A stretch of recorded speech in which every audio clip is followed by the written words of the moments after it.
বন্ধুরা, ঘড়ির কাঁটা কি উল্টো দিকে ঘোরা শুরু করেছে? ভারতের প্রতিরক্ষামন্ত্রী রাজনাথ সিংয়ের একটিমাত্র বয়ান পুরো ইসলামাবাদে ভূমিকম্প সৃষ্টি করেছে। তিনি সাফ জানিয়েছেন, যদি কোনো মিস অ্যাডভেঞ্চার হয় তবে ভারতের পক্ষ থেকে ডিসাইসিভ এবং আনপ্রেসিডেন্টেড অ্যাকশন নেওয়া হবে। কিন্তু কেন এই হঠাৎ হুঁশিয়ারি? কি ঘটছে ভারতের পশ্চিমা সীমান্তে? আজ পর্দাফাশ হবে এক ভয়ঙ্কর সত্যের। তবে মূল ভিডিওতে যাওয়ার আগে একটা কথা খুব স্পষ্ট করে বলে নেওয়া দরকার। বন্ধুরা, অদ্ভুত অথচ বাস্তবে আমি আপনাদের সামনে যে তথ্যগুলো তুলে ধরি তার প্রতিটা শব্দ দালিলিক প্রমাণের উপর ভিত্তি করে বলা হয়। কিন্তু তাও দেখি কিছু মানুষ, বা বলা ভালো একটি বিশেষ কমিউনিটির কিছু মানুষ কমেন্ট বক্সে এসে কোনো তথ্য ছাড়াই ফেক নিউজ বলে চেঁচামেচি শুরু করেন। আপনারা যারা শিক্ষিত এবং সচেতন দর্শক, তারা জানেন যে জিওপলিটিক্যাল নিউজ সবসময় ওপেন সোর্স থেকে আসে না, অনেক সময় স্ট্র্যাটেজিক মুভমেন্ট ফলো করতে হয়। আজকের এই ভিডিওতে আমি যা যা বলবো তার প্রতিটি সত্যের সপক্ষে আমি ন্যাশনাল এবং ইন্টারন্যাশনাল নিউজ আর্টিকেলের স্ক্রিনশট স্ক্রিনে দেখাবো।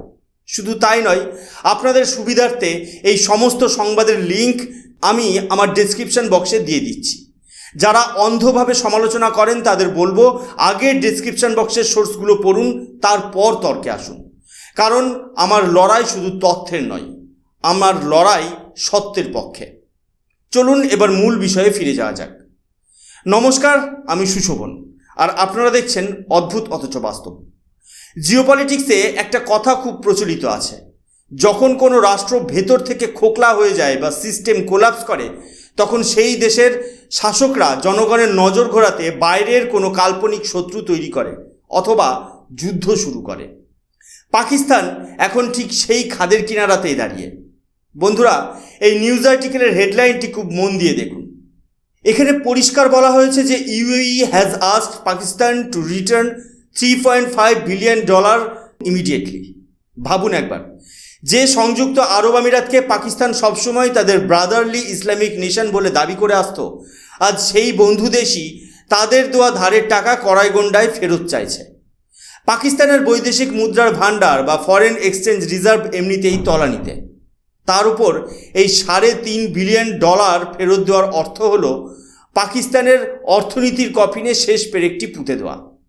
পরিস্থিতি এতটাই শোচনীয় যে শাহবাজ শরীফ সরকার এখন মরিয়া হয়ে পেনি পিঞ্চিং বা খরচ কমানোর পথ বেছে নিয়েছে। খোদ সরকারি নির্দেশিকায় জানানো হয়েছে যে দেশের সমস্ত মন্ত্রীদের স্যালারি কাট বা বেতন ছাঁটাই করা হয়েছে।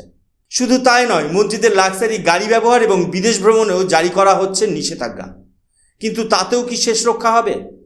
বন্ধুরা, বর্তমানে পাকিস্তানে ফুয়েল প্রাইসেস বা তেলের দাম আকাশ ছোঁয়া। পেট্রোল ডিজেলের দাম এতটাই বেড়েছে যে সাধারণ মানুষের দৈনন্দিন যাতায়াত করাই দুষ্কর হয়ে পড়েছে। ক্ষুব্ধ সাধারণ মানুষ এখন রুটি রুজির টানে রাস্তায় নেমে প্রোটেস্ট করছে, আর এই গণবিক্ষোভ সামলাতে পাকিস্তান সেনাবাহিনী হিমশিম খাচ্ছে। ঠিক এই কারণেই পাকিস্তান এখন চাইছে ভারতের বিরুদ্ধে কোনো এক ম্যাড অ্যাডভেঞ্চার বা মিলিটারি মিস অ্যাডভেঞ্চার করতে। তারা ভাবছে যে সীমান্তে উত্তেজনা বাড়াতে পারলে দেশের মানুষের ক্ষোভের মুখ ভারতের দিকে ঘুরিয়ে দেওয়া যাবে। কিন্তু তারা ভুলে যাচ্ছে 2026-এর ভারত 20 বছর আগের ভারতের মতো নয়। রাজনাথ সিংয়ের সতর্কবার্তা এটাই প্রমাণ করে যে পাকিস্তান যদি নিজের ঘর গোছানোর বদলে ভারতের দিকে নজর দেয় তবে তার ফল হবে ভয়াবহ। বন্ধুরা, সম্প্রতি পাকিস্তানের মেইনস্ট্রিম মিডিয়া এবং সোশ্যাল মিডিয়ায় একটি অদ্ভুত অথচ পরিকল্পিত খবর ঝড়ের গতিতে ছড়ানো হচ্ছে। তারা দাবি করছে যে ভারত নাকি নিজেই নিজের ভূখণ্ডে একটি সাজানো হামলা বা ফেক অ্যাটাক চালাবে এবং তার সমস্ত দায়ভার পাকিস্তানের উপর চাপিয়ে দেবে। সামরিক এবং রাজনৈতিক পরিভাষায় এই জঘন্য চক্রান্তকে বলা হয় ফলস ফ্ল্যাগ ন্যারেটিভ। কিন্তু বন্ধুরা, আপনারা কি একটু গভীরে গিয়ে লক্ষ্য করেছেন? এটি পাকিস্তানের একটি পুরনো এবং জীর্ণ হয়ে যাওয়া স্ক্রিপ্ট। ইতিহাস সাক্ষী আছে, যখনই পাকিস্তান ভারতের মাটিতে কোনো বড় মাপের টেররিস্ট অ্যাটাক করার চূড়ান্ত ব্লুপ্রিন্ট তৈরি করে, ঠিক তার কয়েক সপ্তাহ আগেই তারা আন্তর্জাতিক মহলে এই ধরনের ভিকটিম কার্ড খেলতে শুরু করে। আপনারা যদি মনে করে দেখেন, পেহেলগাম অ্যাটাক বা দিল্লি ব্লাস্টের ঠিক আগেও তারা হুবহু একই কথা বলেছিল। তারা আসলে আগেভাগেই একটি ধোঁয়াশা তৈরি করতে চায়, যাতে ভারত যখন পাল্টা জবাব দেবে তখন তারা বিশ্ববাসীকে বলতে পারে দেখো আমরা তো আগেই বলেছিলাম ভারত নিজেই এটা ঘটিয়েছে। তবে এবার ভারতের ইন্টেলিজেন্স এজেন্সি এবং বর্ডার সিকিউরিটি ফোর্সেস বা বিএসএফ অনেক বেশি প্রোঅ্যাক্টিভ। সীমান্তে অনুপ্রবেশের চেষ্টাকালে লাক্সারি তো এবার বেশ কিছু ক্যাডারকে ইতিমধ্যে হাতে নাতে গ্রেপ্তার করা হয়েছে। তাদের কাছ থেকে পাওয়া তথ্য প্রমাণ এটাই ইঙ্গিত দিচ্ছে যে পাকিস্তান আসলে কোনো বড় ধরনের নাশকতার ছক কষছে এবং সেটা ঢাকার জন্যই এই ফলস ফ্ল্যাগ ন্যারেটিভের গল্প ফাঁদছে। সবচেয়ে মজার বিষয় হলো পাকিস্তানের প্রতিরক্ষা মন্ত্রীর সাম্প্রতিক সেই উদ্ধত বয়ান। তিনি দম্ভভরে বলছেন গতবার যা হয়েছে এবার ভারতকে তার চেয়েও বেশি জিলথ বা চূড়ান্ত অপমান সহ্য করতে হবে। মনোবিজ্ঞানের ভাষায় একে বলা হয় সাইকোলজিক্যাল ডিফেন্স মেকানিজম। যখন কোনো ব্যক্তি বা রাষ্ট্র ভেতর থেকে প্রচণ্ড আতঙ্কিত থাকে এবং নিজেদের পরাজয় নিশ্চিত বুঝতে পারে, তখন তারা অতি আস্ফালন বা বড় বড় কথা বলে নিজের সেই ভয়কে ঢেকে রাখার চেষ্টা করে। আপনারা যদি পাকিস্তানের এই মন্ত্রীর বডি ল্যাঙ্গুয়েজ এবং কথার ধরন লক্ষ্য করেন তবে দেখবেন সেখানে সেই কনফিডেন্স বা দৃঢ়তার লেশমাত্র নেই যা ভারতের ডিফেন্স মিনিস্টার রাজনাথ সিংয়ের প্রতিটি শব্দে ফুটে উঠেছে। রাজনাথ সিং যখন বলেন ডিসাইসিভ অ্যাকশন, তখন তার পেছনে থাকে ভারতীয় সেনার শৌর্য এবং আধুনিক প্রযুক্তির ক্ষমতা। আর যখন পাকিস্তান বলে জিলথ, তখন তার পেছনে থাকে কেবল একরাশ মিথ্যে এবং দেউলিয়া হওয়ার আতঙ্ক। পাকিস্তান যদি মনে করে যে তারা আগের মতো ড্রোন বা মিসাইল দিয়ে ভারতের আকাশসীমায় ঢুকে পড়বে, তবে তারা ভুল ভাবছে। কারণ ভারত লঞ্চ করেছে মিশন সুদর্শন চক্র। এই হেডলাইনটি ভালো করে লক্ষ্য করুন। এখানে বলা হয়েছে যে ভারত এবং ইসরায়েল মিলে একটি মাল্টি ডোমেন আমব্রেলা তৈরি করছে। এটি ইসরায়েলের আয়রন ডোমের চেয়েও 1000 গুণ বেশি শক্তিশালী হবে। কেন? কারণ এতে ব্যবহার করা হয়েছে আর্টিফিশিয়াল ইন্টেলিজেন্স এবং আকাশ তীর সিস্টেম। অপারেশন সিন্দুরের সময় আপনারা দেখেছিলেন যে পাকিস্তানের একটি মিসাইলও আমাদের এয়ার ডিফেন্স ভেদ করতে পারেনি। এবার ভারত সেই সিস্টেমকে আরও আধুনিক করেছে। মিশন সুদর্শন চক্রের 3টি লেয়ার আছে। প্রথমটা হলো থ্রেট ডিটেকশন। এআই চালিত রেডারের মাধ্যমে কয়েক হাজার কিলোমিটার দূরেই শত্রুর অবস্থান শনাক্ত করা হবে। দ্বিতীয়টি হলো ডেটা প্রসেসিং। এটি মানুষের চেয়ে দ্রুত সিদ্ধান্ত নেবে এবং কোন মিসাইলটি আগে ধ্বংস করতে হবে সেটাও ঠিক করবে। তৃতীয় এবং শেষ হলো কাউন্টার স্ট্রাইক। মুহূর্তের মধ্যে অটোমেটিক উপায়ে শত্রুকে মাটির সাথে মিশিয়ে দেবে। ভারতের এই আধুনিক রণকৌশল দেখে আজ পাকিস্তানের জেনারেলদের রাতের ঘুম উড়ে গেছে। কারণ তারা জানে তাদের পুরনো প্রযুক্তি এই অত্যাধুনিক সুদর্শন চক্রের সামনে সেফ খেলনা ছাড়া আর কিছুই নয়। বন্ধুরা, পাকিস্তান যদি ভেবে থাকে যে তারা শুধু স্থলপথ বা আকাশপথেই কোণঠাসা, তবে তারা মস্ত বড় ভুল করছে। কারণ ভারতীয় রণতরীর গর্জন এবার আরব সাগরের জলরাশি ভেদ করে করাচির বন্দরে আছড়ে পড়তে চলেছে। সম্প্রতি ভারতীয় নৌবাহিনী প্রধানের একটি চাঞ্চল্যকর বয়ান সোশ্যাল মিডিয়ায় তোলপাড় সৃষ্টি করেছে।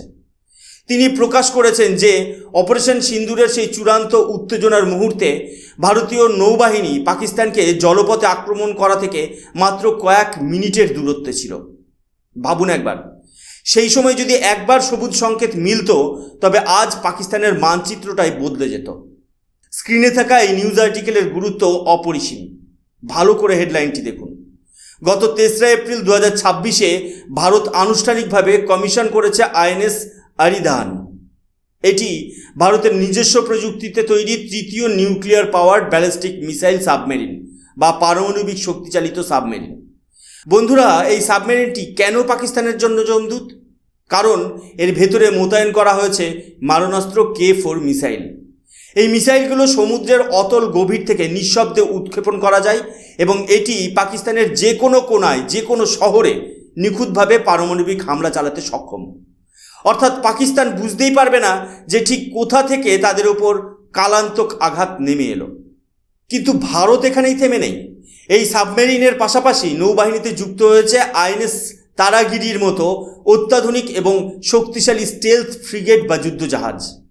এটি এমন এক যুদ্ধজাহাজ যা শত্রুর রেডারকে ফাঁকি দিতে ওস্তাদ এবং এতে সজ্জিত হয়েছে আধুনিক প্রযুক্তির সুপারসনিক মিসাইল। পাকিস্তান এখন খুব ভালো করে উপলব্ধি করতে পারছে যে ভারতের এই সাবমেরিন ডিপ্লোমেসি এবং নৌবাহিনীর এই আগ্রাসী রূপের সামনে তাদের টিকে থাকা অসম্ভব। তারা যদি ভারতের বিরুদ্ধে এক পাও বাড়ানোর সাহস দেখায়, তবে আরব সাগরের নীল জলরাশি খুব শীঘ্রই তাদের জন্য চিরস্থায়ী জলসমাধিতে পরিণত হবে। কারণ এবার ভারতের টার্গেট শুধু ডিফেন্স নয়, এবার ভারতের টার্গেট হলো শত্রুকে তার ঘরে ঢুকে নিঃশেষ করে দেওয়া। বন্ধুরা, ভারতের প্রস্তুতি যে এই মুহূর্তে কতটা তুঙ্গে তার সবচেয়ে বড় প্রমাণ পাওয়া যায় আমাদের ইন্ডিয়ান এয়ারফোর্স বা বায়ুসেনার স্টেশনগুলোর সাম্প্রতিক মুভমেন্ট লক্ষ্য করলে। আপনারা কি জানেন, ভারতের অত্যন্ত গুরুত্বপূর্ণ 4টি বিমানবন্দর বর্তমানে সাধারণ নাগরিকদের বা সিভিলিয়ানদের ব্যবহারের জন্য সম্পূর্ণ বন্ধ, না হয় অত্যন্ত কঠোরভাবে নিয়ন্ত্রিত করা হয়েছে। স্ক্রিনে থাকা এই নিউজ আর্টিকেলটি খুব ভালো করে লক্ষ্য করুন। এখানে 4টি জায়গার নাম বিশেষভাবে উল্লেখ করা হয়েছে: যোধপুর, শ্রীনগর, পুনে এবং আদমপুর। সরকারিভাবে বলা হচ্ছে যে এই 4টি গুরুত্বপূর্ণ এয়ারবেসে রানওয়ে রিকার্পেটিং বা মেরামতির কাজ চলছে।